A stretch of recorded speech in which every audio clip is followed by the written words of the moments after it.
महताब महबूब सिंध जी एक निहायत काबिल हिसास जुरतमंद लेखका पंहिंजे मुनफरद असलूब ॿोलीअ तख़युल ऐं अदबी ॼाण सबब सिंधी अदब ख़ासि तौर ते नसर जे हवाले सां हिकु मानाइतो नालो आहे।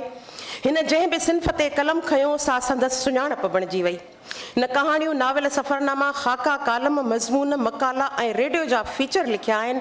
संदसि लिखियल रेडियो फीचर मोहतरमा महताब राशिदी साहिबा उन वक़्तु महताब चन्ना जे नाले सां अदियूं छा ॿुधायां जे नाले सिलसिले में पढ़ंदी हुई ऐं खेसि महताब सिंध ऐं सिंध जी ख़ातून अवल जहिड़ा लक़ब मिलिया आहिनि ऐं सिंध जे ताजमहल जी अदा नसीर मिर्ज़ा ज़िक्र करे चुको आहे। महताब महबूब जे कहाणियुनि जा मौज़ू ऐं किरदार घणे भाङे समाज जे उन्हनि आम ऐं मामूली नज़र ईंदड़ इंसाननि जा आहिनि जिन ते हर को लिखारी कलम न खणंदो आहे ऐं उन्हनि में घणाई औरतुनि जी आहे। हिन हर तबिके जी औरत तोड़े मर्द जे किरदार खे खयो आहे। जॾहिं कंहिं किरदार खे पेश करे थी त किरदारनि वाता चवायल जुमिला किरदार जी समूरी शख़्सियत ऐं मिज़ाज खे निर्वार करे बीहारनि था। महताब महबूब जे लिखणियुनि में ॿोली निहायत सलोनी पहाकनि मुहावरनि इस्तलाहनि ऐं चवणनि जो घणो इस्तेमालु मिले थो। हिन वटि इंसानी जज़्बनि एहसासनि अमलनि मिज़ाजनि ऐं रवैयनि जो ॻूढ़ो मुशाहिदो ऐं मुतालियो आहे। हिन लेखका वटि इहो ॾांव आहे त हूअ आम ऐं मामूली नज़र ईंदड़ ॻाल्हियुनि ऐं मामलनि खे पंहिंजी तख़लीक़ी सलाहियत मुशाहिदे ऐं तजर्बे सां बयानु करे उन लिखणीअ खे ज़मान ऐं मकान जे हदुनि खां अॻिते बीहारे छॾे थी। शाइरीअ में त आफ़ाक़ी शाइरी असां चवंदा आहियूं पर जेकॾहिं नसुर में को अहिड़ो सिलसिलो हुजे जो असां चऊं त हीअ आफ़ाक़ी नसुर आहे त मां चवंदमि त महताब महबूब जूं इहे कहाणियूं आहिनि।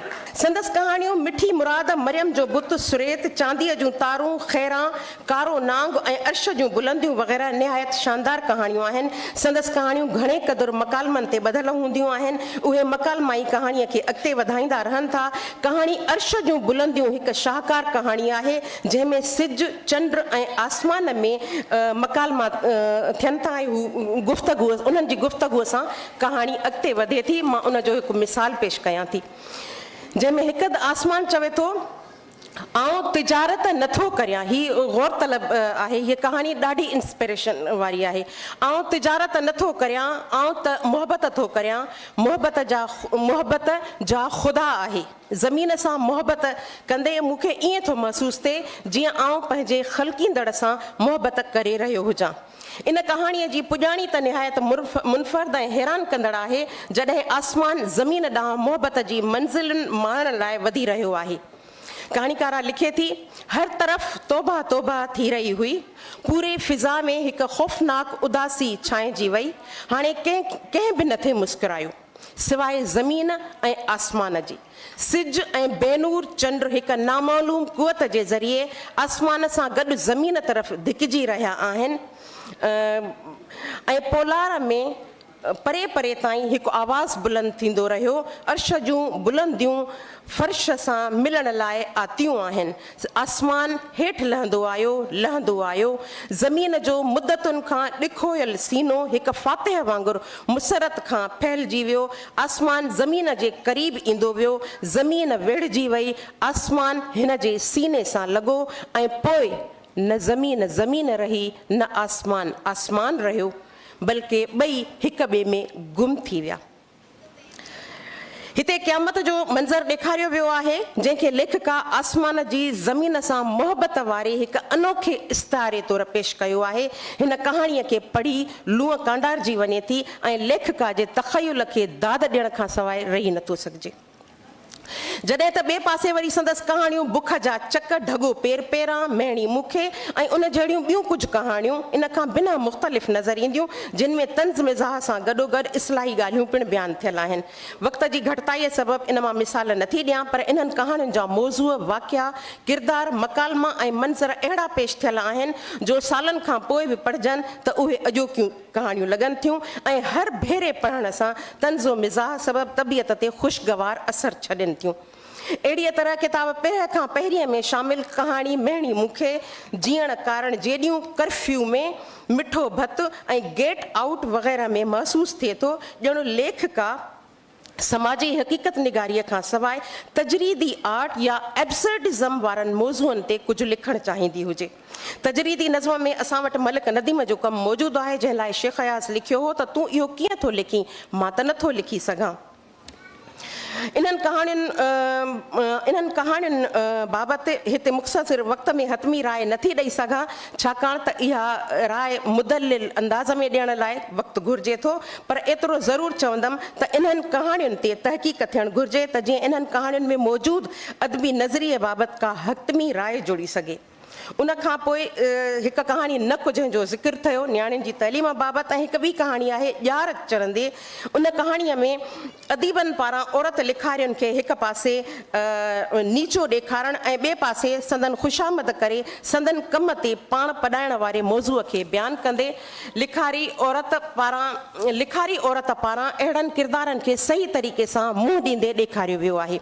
अहिड़ीअ तरह हिकु तरह सां इहा कहाणी लिखारी औरतुनि लाइ मिसाल आहे। यकीनन अॼु जी लेखका इहे सभु मैनिपुलेशन्स सम्झी चुकी आहे ऐं पंहिंजी ॾात खे मञणु ॼाणी थी।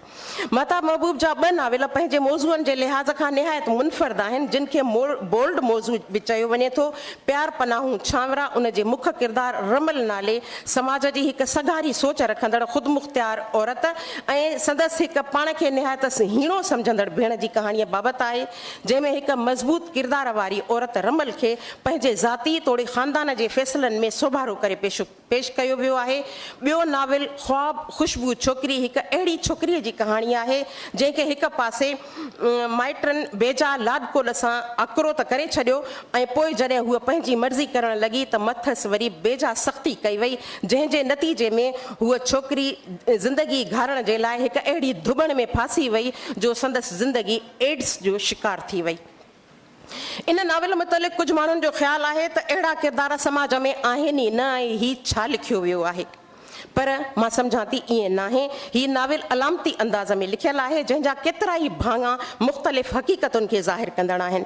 महताब महबूब पंहिंजे लिखणियुनि ख़ासि तौर ते नाविलनि बाबति ख्वाब ख़ुशबू छोकिरी में लिखे थी त बुनियादी तौर शार्ट स्टोरी राइटर हूंदे बि मूंखां बिना कंहिं अॻुवाट कयल प्लानिंग जे ख़ाका, कालम, मज़मून या सफ़रनामा लिखिजी विया। तीअं नाविल लाइ बि मूं पाण खे आज़ादु छॾियो हो। बसि हिकु आइडिया ज़हन में हुई, कुझु ज़िंदह किरदार मुशाहिदे में आया, के समाजी मसइला ऐं मौज़ूअ अपीलिंग लॻा, जिन नाविल लिखण लाइ उत्साहण सां गॾु रस्तो बि पाण मुरादो ॻोल्हे वरितो। कोट एंड।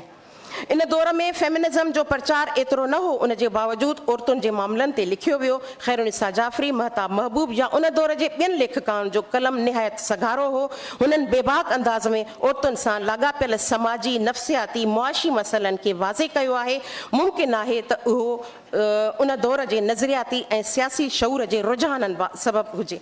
महताब महबूब जे लिखणियुनि बाबति नाम्यारी अदीब मोहन कल्पना जी राय आहे त हिन अदीबा जो सिंधीअ में उहो दर्जो आहे जेको पंजाबीअ में अमृता प्रीतम। इहा ॻाल्हि मुंहिंजे ख़्याल में थी वई, मां रिपीट नथी कयां। ऐं हुन इहा ॻाल्हि कई आहे त हिंदीअ में महादेवीअ जो बि आहे। संदसि सफ़रनामा पिणु उन पंहिंजे नोयत में मुनफ़र्द अंदाज़ जा आहिनि, जिन खे पढ़ंदे ईअं महसूसु थिए थो ॼणु का फिल्म हली रही हुजे। हर बाब खां पोइ अॻिते तसलसुल सां अहिड़ो बयानु आहे जो पढ़ंदड़ इन मागनि मक़ामनि ते पंहिंजो पाण खे मौजूदु सम्झे थो। वक़्तु हुजे हा त उन जा मिसाल बि ॾिना वञनि हा। महताब महबूब जेका बुनियादी तौरु हिकु कहाणीकार आहे, संदसि इहा ॾात हर सिंफ़ जी लिखणीअ में ज़ाहिर थिए थी। संदसि लिखणियुनि जी इहा बि ख़ासियत आहे त उहे हर दौर जे इंसान खे संदसि पंहिंजे दौर सां ठहकंदड़ महसूसु थियनि थियूं। असां वटि हिकु आम रिवायत आहे त अदब जी तारीख़ बयानु कंदे पहिरियां मर्दनि जो ज़िक्र ईंदो आहे ऐं बाद में औरतुनि जे हिसे जी जुदा तारीख़ बयानु थींदी आहे। जदीद दौर में इन मतभेद खां हटी औरतुनि तोड़े मर्दनि जे कम जी गॾियल तारीख़ ऐं संदन ज़िक्र बराबरीअ जे बुनियाद ते करण जो रुझान वधी रहियो आहे। ऐं इन गॾियल तारीख़ में महताब महबूब, खैरुनिसा जाफ़री ऐं ॿियूं केतिरियूं ई लिखियारियूं औरतूं पंहिंजे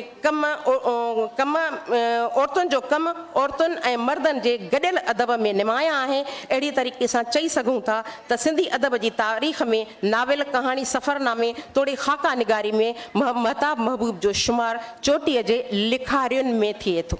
तव्हांजी महिरबानी।